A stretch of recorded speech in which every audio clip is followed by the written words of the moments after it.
Lalu di dunia orang sudah taat kepada Allah, banyak amal solihnya, zikirannya, sedekahnya, kebajikannya, pertolongannya kepada orang lain, maka di akhirat nanti dia tinggal panen. Jangankan di akhirat, di kubur sudah menjadi apa, teman itu. Amal itu menjadi teman. Kalau amal solih itu nanti wujudnya berwujud menjadi sesuatu yang menggembirakan, menjadi sosok yang bisa selalu menemani dia. Kalau orang mati kan siapa yang mau menemani? Istrinya kalau sudah suaminya mati, sampai di kubur dada sudah wassalam, selamat tinggal suamiku tercinta. Setelah itu balik kanan, tuh udah parok jalan pada siap bari, datang sini le, terus saya kebete, terus saya sedih le. Masa depan jenengan masih panjang, saya siap kok dampingi sampean. Walaupun dulu ketika masih hidup bilangnya apa ya, cinta sehidup semati, tapi kalau mati dak kira mau itu bareng-bareng masuk kubur, dak kira. Temannya yang paling dekat, soulmate-nya pun wassalam juga. Cuma hanya bisa mengantarkan sampai di sini, dan saya mendoakan agar engkau lapang kuburnya. Cuma itu. Setelah itu wis tanda tanya, boleh jadi dia ingat masih kirim Fatihah, boleh jadi juga sudah lupa, tidak pernah ziarah. Nah itu teman, keluarga, anak, ya saudara, belum tentu juga ingat.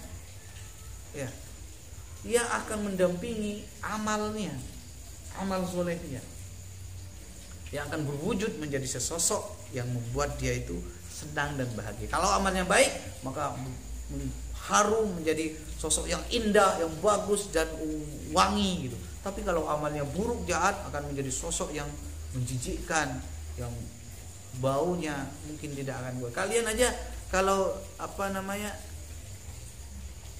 duduk bareng atau tidur bareng sama bangkai di sisinya, tak kira betah kan.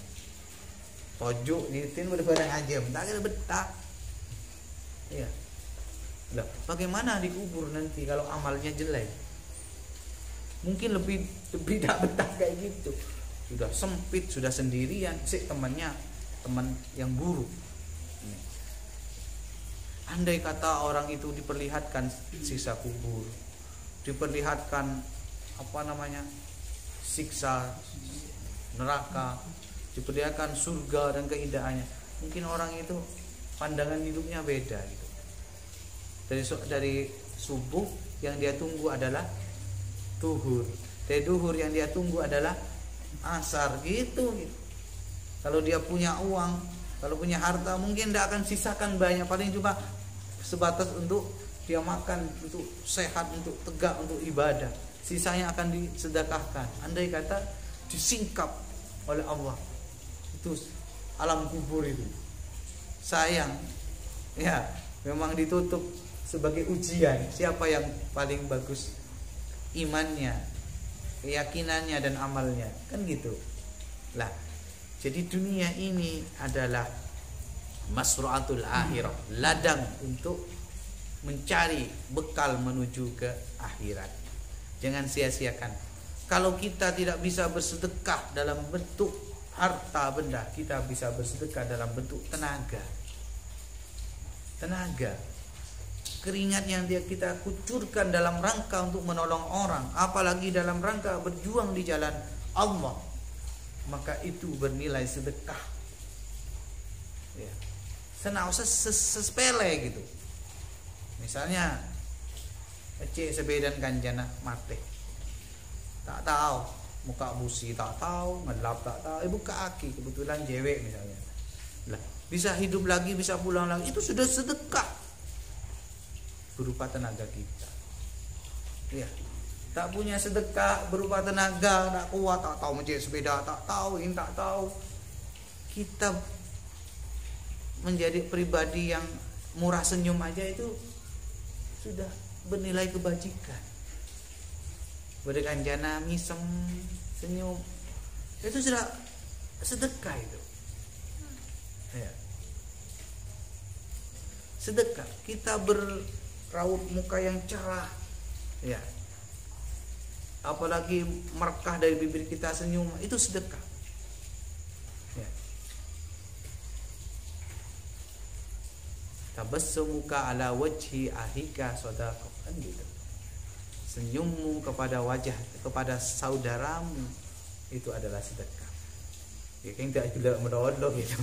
Modal sudah kena kedai. Tapi itu sudah menyejukkan ketimbang kita ketemu kamu merengut terus gitu. Membuang duri di jalan, membuang beling di jalan, batu, paku, itu juga sedekah. Dan termasuk bagian dari sumbu keimanan.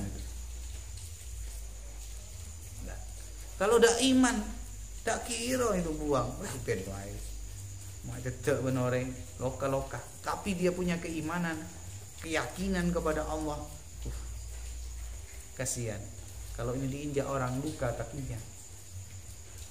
Semata-mata mengikuti perintah dari Rasulullah, taat kepada Allah.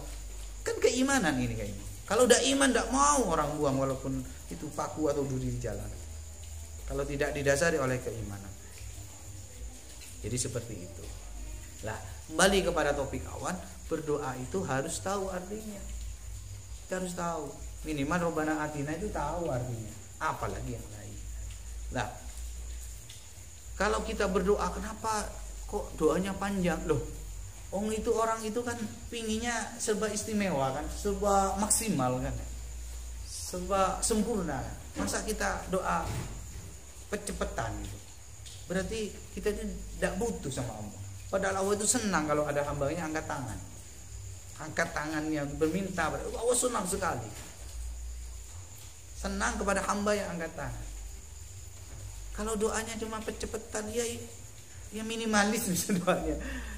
Itu membuktikan bahwa dia kurang butuh sama Allah. Dan kita doanya harus lengkap. Nah, kalau saya di forum doa panjang, karena doa di ketika berjamaah itu peluang keterimanya besar. Maka kita luncurkan semua itu permohonan kita aturkan semua.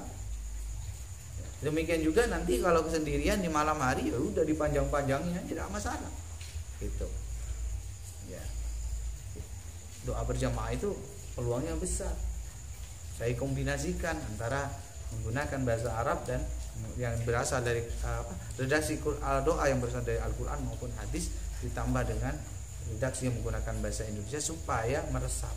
Tapi rekomendasi saya, mari belajar tek-tek doa itu juga belajar artinya, pahami artinya gitu. Karena doa-doa yang di Al-Quran itu indah-indah. Saking nggak tahu aja apa jangan gitu. Rabbana hablana, ya Allah berikanlah kepada kami min azwajina, dari istri-istri kami gitu. Berarti peluangnya doanya itu pakai jamak ini, bukan dari istri tapi istri-istri kami. Boleh jadi istrinya lebih satu.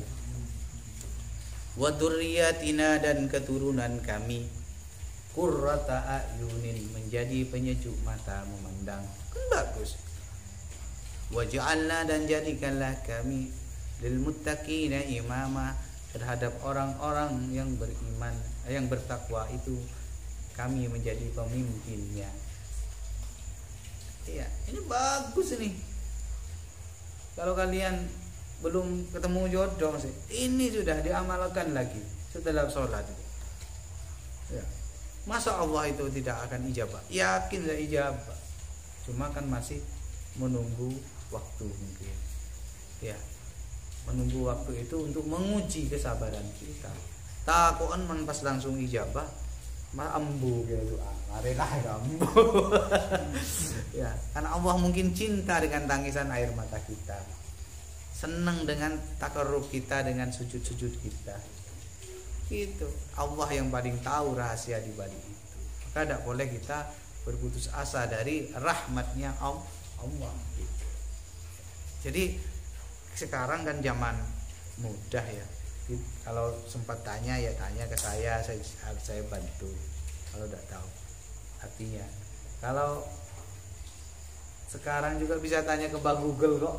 Kalau cuma usulan masalah doa, apa sih artinya doa Robbana Atina? Cari di Google, ada gitu.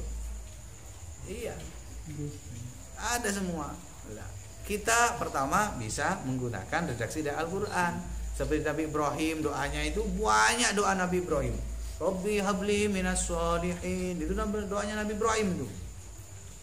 Ya Allah, berikanlah hamba keturunan yang soleh. Berikanlah saya anak-anak yang soleh. Jadi anak-anaknya soleh semua itu Nabi Ibrahim. Atau doanya Ashabul Kahfi, Rabbana atina min ladunka rahmah. Berikanlah kami ya Allah di sisimu rahmat. Kan rahmat, bukan rahmat ini ya. Rahmat tuh. Kalau kita sudah dapat rahmatnya Allah, apapun mudah sudah. Apapun kita itu akan ditolong oleh Allah. Gampang nih kalau dapat rahmatnya Allah.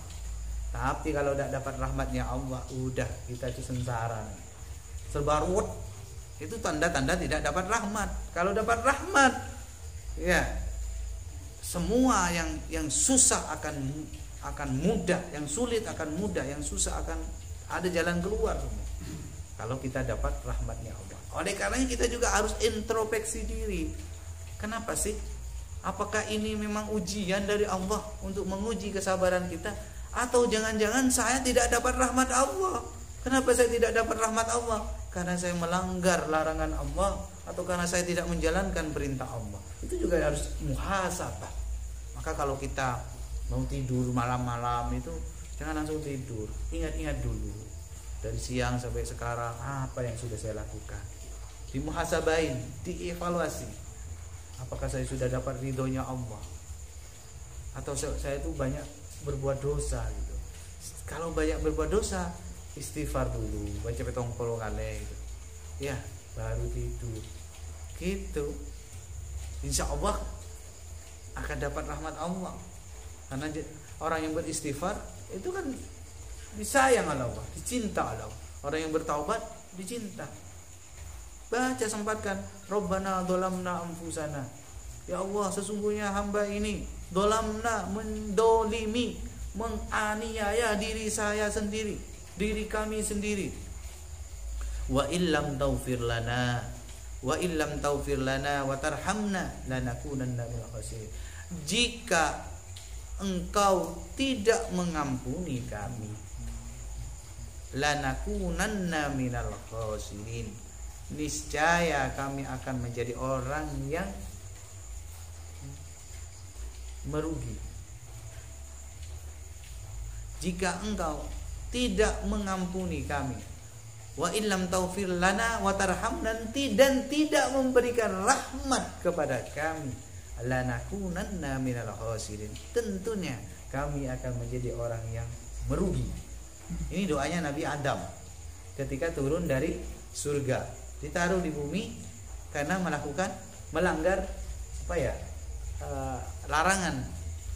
larangan yang ada di surga, diturunkan ke bumi. Doanya ini, dan dia berdosa kan ya, karena melanggar larangan. Tapi ketika turun ke bumi, dia taubat kepada Allah. Doa taubatnya ini, Rabbana dzalamna ini. Kemudian diterimalah taubatnya oleh Allah. Kemudian diberikanlah rahmatnya, dipertemukan dengan istrinya, yaitu Hawa, di Jabal Rahmah, di daerah di Mekah sana, di daerah dekat Mekah sana, ya, di Saudi. Lah, dari situ kemudian lahirlah calon-calon penghuni dunia sampai lagi kepada kita. Ini ceritanya seperti itu. Jadi dalam Islam itu Adam itu memang melanggar, kemudian dihukum turun ke bumi, kemudian bertaubat, kemudian diampuni dosanya. Demikian sahabat-sahabat, mudah-mudahan menjadi tambahan ilmu, menjadi nasihat khususnya kepada diri saya sendiri dan kepada kalian semua. Wallahul muwaffiq ila aqwamit thoriq. Wassalamualaikum warahmatullahi wabarakatuh.